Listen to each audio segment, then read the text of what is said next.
Nalanda university ఇది 5వ శతాబ్దంలో స్థాపించబడిన ప్రపంచంలోనే మొట్టమొదటి యూనివర్సిటీ.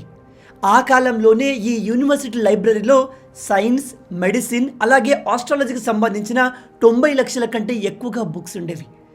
ఆ కాలంలోనే ఈ యూనివర్సిటీలో చదువుకోవడానికి ప్రపంచ నలుమూల నుంచి ప్రజలు వచ్చేవారు.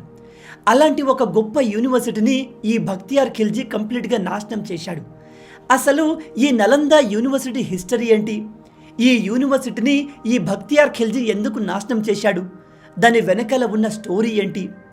ఈ నలంద యూనివర్సిటీని నాశనం చేసినప్పుడు అందులోని బుక్స్ 3 నెలల వరకు మండుతూనే ఉన్నాయంట.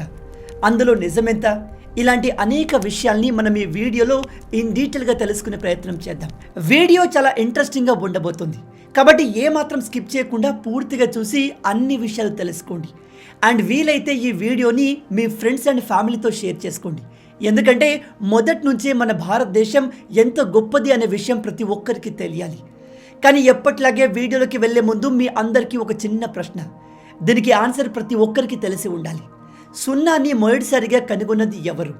Number 1 Sushruta, number 2 Aryabhatta, number 3 Homi Jahangir Bhabha, number 4 Ramanujan. మీ ఆన్సర్ని కింద కామెంట్లో చెప్పండి. చూద్దాం మీలో ఎంతమంది కరెక్ట్గా ఆన్సర్ చెప్తారు అనేది. దీనికి రైట్ ఆన్సర్ నేను వీడియో ఎండ్లో చెప్తాను. కాబట్టి వీడియోని ఏమాత్రం స్కిప్ చేయకుండా పూర్తిగా చూసి అన్ని విషయాలు తెలుసుకోండి.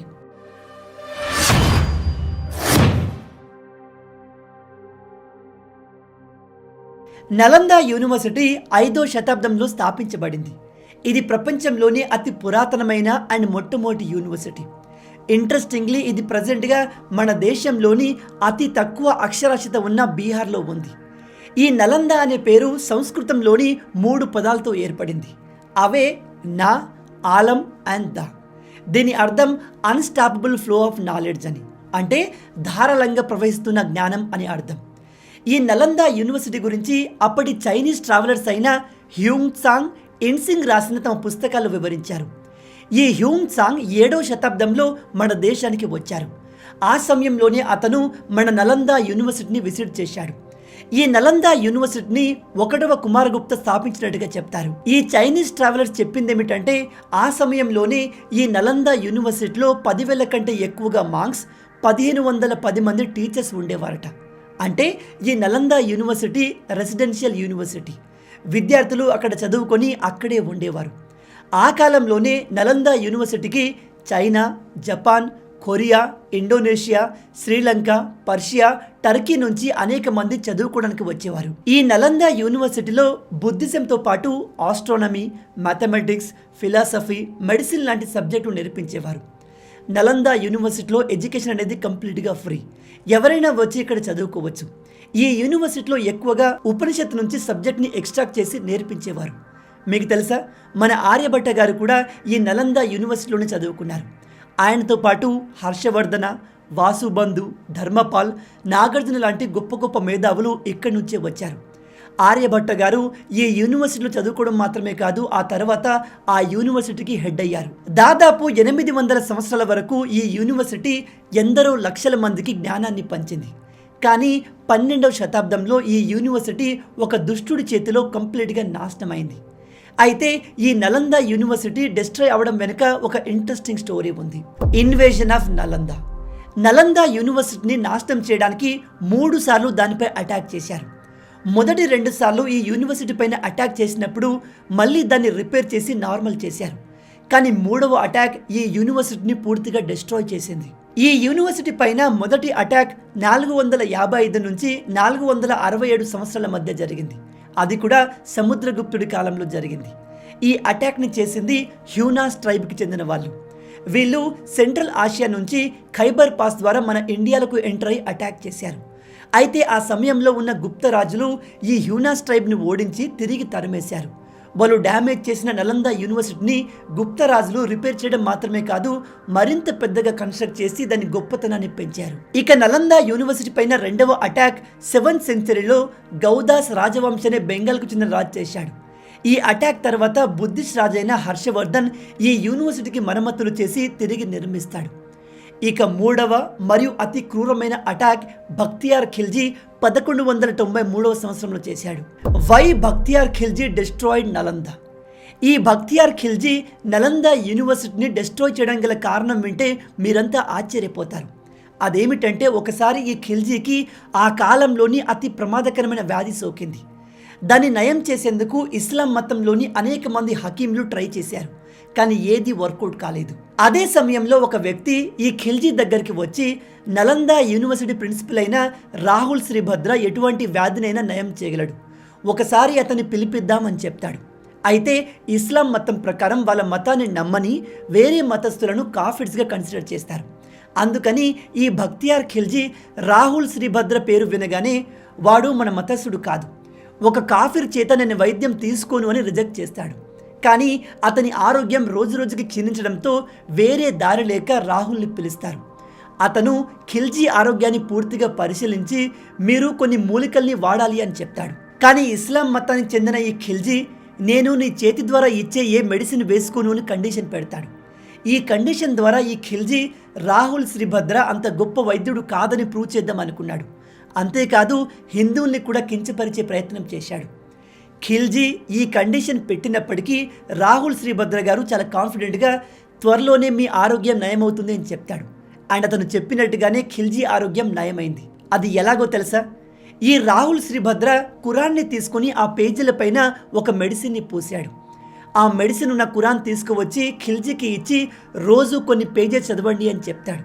ఖిల్జీ ఎలాగో ఇస్లాం మతం చెందినవాడు కాబట్టి రాహుల్ శ్రీభద్ర చెప్పినట్టుగానే అతను రోజు ఆ ఖురాన్ని చదవడం మొదలుపెట్టాడు. ఈ ఖురాన్ పేజీల పైన ఖిల్జీ చేతులు పెట్టి చదివేవాడు. ఆ విధంగా రాహుల్ శ్రీభద్ర పూసిన మెడిసిన్ అనేది ఖిల్జీ శరీరంలోకి చేరి అతని ఆరోగ్యం నయమైంది. నిజంగా అమేజింగ్ కదూ. కానీ షాకింగ్ విషయం ఏమిటంటే ఖిల్జీ తన ఆరోగ్యం నయమవడంతో ఆనందపడలేదు, ఈర్ష్యపడ్డాడు, ఇన్సెక్యూరిటీ ఫీల్ అయ్యాడు. ఎందుకంటే ఈ కాఫీర్ల దగ్గర అంటే ఈ హిందువుల దగ్గర మా ముస్లింల కంటే కూడా ఎక్కువగా నాలెడ్జ్ ఉందని విపరీతమైన ఈర్ష్యకు గురై హిందువులకు ఈ నాలెడ్జ్ ఎక్కడి నుంచి వస్తుంది అనే విషయం తెలుసుకొని దాన్ని మొత్తంగా డిస్ట్రాయ్ చేయాలి అనుకున్నాడు. ఆ తర్వాత ఈ ఖిల్జీ నలంద యూనివర్సిటీపై అటాక్ చేసి ఆ యూనివర్సిటీ మొత్తాన్ని సర్వనాశనం చేశాడు. Destruction of Nalanda. నలంద యూనివర్సిటీలో చదువుకున్న వాళ్ళకి అంతటి జ్ఞానం ఎక్కడి నుంచి వస్తుంది అంటే దానికి ప్రధానమైన సోర్స్ అక్కడ ఉన్న లైబ్రరీ. దాని పేరే ధర్మగంజ్. ఇది ఆ సమయంలో ప్రపంచంలోనే అతిపెద్ద లైబ్రరీ. ఈ లైబ్రరీ 3 అంతస్తుల్లో ఉండి ప్రతి ఫ్లోర్లో రకరకాల బుక్స్ ఉండేవి. ఈ లైబ్రరీ యొక్క ఈచ్ ఫ్లోర్కి ఒక సెపరేట్ పేరు ఉండేది. అవే రత్నసాగర్, రత్నోధరి, రత్నరంజక. ఈ లైబ్రరీ మొత్తంలో దాదాపు 90 లక్షల కంటే ఎక్కువగా బుక్స్ ఉండేవి. ఈ ఖిల్జీకి ఎప్పుడైతే ఈ విషయం తెలుస్తుందో అతను వెంటనే నలంద యూనివర్సిటీపై అటాక్ చేసేందుకు డిసైడ్ అయిపోతాడు. ఈ కిరాతకుడైన ఖిల్జీ యూనివర్సిటీపై అటాక్ చేసి అక్కడ ఉన్న విద్యార్థుల్ని అతి కిరాతకంగా చంపేశాడు. అక్కడ చదువుకోవడానికి వచ్చిన వేల మంది ప్రజల్ని బతికుండగానే కాల్చేశాడు. అలా అక్కడ ఉన్న అందరినీ హతమార్చిన తర్వాత యూనివర్సిటీ లైబ్రరీ మొత్తానికి నిప్పంటించాడు. మీకు తెలుసా, ఆ లైబ్రరీలో ఉన్న మొత్తం పుస్తకాలు కాలిపోవడానికి దాదాపు 3 నెలల సమయం పట్టింది. అంటే 90 రోజుల పాటు ఆ లైబ్రరీ మొత్తం నిరంతరం మండుతూనే ఉంది. ఇక్కడ ఈ ఖిల్జీ కేవలం ఒక యూనివర్సిటీని మాత్రమే నాశనం చేయలేదు, కంప్లీట్గా ఒక ట్రెడిషన్ని నాశనం చేశాడు. దాన్ని తిరిగి నిర్మించడం కూడా అసాధ్యం. ఈ అతి కిరాతకుడైన ఖిల్జీ కేవలం నలంద యూనివర్సిటీనే కాదు, బీహార్లోని విక్రమశీల అలాగే ఉదంతపురి యూనివర్సిటీని కూడా డిస్ట్రాయ్ చేశాడు. నలంద యూనివర్సిటీని డిస్ట్రాయ్ చేయడం కేవలం మన ఇండియాకే కాదు, ప్రపంచానికి అతిపెద్ద లాస్. ఎందుకంటే కేవలం ఒక వ్యక్తి యొక్క ఈర్ష్య, ఇన్సెక్యూరిటీ కారణంగా వేల సంవత్సరాలుగా అక్యుములేట్ అవుతున్న నాలెడ్జ్ మొత్తం ఒక్కసారిగా డిస్ట్రాయ్ అయిపోయింది. ఈ డిస్ట్రాయ్ చేయబడిన నలంద యూనివర్సిటీని తిరిగి నిర్మించడం ఇంపాసిబుల్. కానీ మన ఇండియన్ గవర్నమెంట్ ఆ ప్రాంతం మొత్తాన్ని మళ్ళీ ఎడ్యుకేషనల్ హబ్ లాగా డెవలప్ చేయాలని డిసైడ్ అయ్యింది. ఈ ఐడియాని మొట్టమొదటిసారిగా 2006లో ఏపీజే అబ్దుల్ కలాం గారు ప్రపోజ్ చేశారు. ఆ తర్వాత 2010లో ఇండియన్ గవర్నమెంట్ అక్కడ నలంద యూనివర్సిటీని కన్స్ట్రక్ట్ చేయడం స్టార్ట్ చేసింది. ఈ యూనివర్సిటీకి అమర్త్య సేన్ గారిని చైర్మన్ బాడీగా నియమించారు. 2014 నుంచి ఈ కొత్తగా కన్స్ట్రక్ట్ అయిన నలంద యూనివర్సిటీలోకి స్టూడెంట్స్ యొక్క అడ్మిషన్ కూడా స్టార్ట్ అయింది. సో గైస్, మొత్తంగా ఇది నలంద యూనివర్సిటీ చరిత్రకు సంబంధించిన కొన్ని ముఖ్యమైన విషయాలు. నలంద యూనివర్సిటీ హిస్టరీ గురించి మీలో ఎంతమంది కొత్తగా తెలుసుకుంటున్నారు? ఈ యూనివర్సిటీని ఈ బఖ్తియార్ ఖిల్జీ నాశనం చేసి ఉండకపోతే మన దేశం ఇప్పుడు ఎలా ఉండేది? మీ ఆలోచనల్ని కింద కామెంట్లో చెప్పండి. ఇక నేను మిమ్మల్ని మొదట్లో అడిగిన ప్రశ్నకు సమాధానం విషయానికి వస్తే సున్నాను మొట్టమొదటిసారిగా కనుగొన్నది ఎవరు? దీనికి రైట్ ఆన్సర్ నెంబర్ 2 ఆర్యభట్ట. మీలో ఎంతమంది దీన్ని కరెక్ట్గా ఆన్సర్ చేయగలిగారు? హానెస్ట్గా కింద కామెంట్లో చెప్పండి. మొత్తంగా ఇవి ఈ వీడియోకి సంబంధించిన పూర్తి విషయాలు. ఈ వీడియో మీకు నచ్చింది అనుకుంటున్నాను.